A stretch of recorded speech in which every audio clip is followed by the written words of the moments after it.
இதோ ரஜீவன் எம்பி பற்றி உங்களுக்கு தெரியுமா?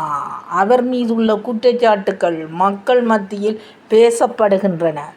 வாக்குறுதி அரசியல். தேர்தல் காலத்தில் ரஜீவன் எம்பி கொடுத்த வாக்குறுதிகள் முழுமையாக நிறைவேறியதா என்று மக்கள் கேள்வி எழுப்புகிறார்கள்.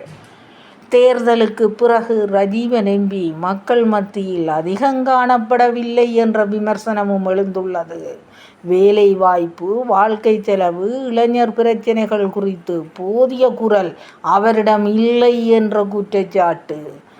மக்களை விட ஆட்சியாளர்களுக்கு ஆதரவாக அதிகம் நடந்து கொள்கிறாரா என்ற கேள்வியும் எழுகிறது.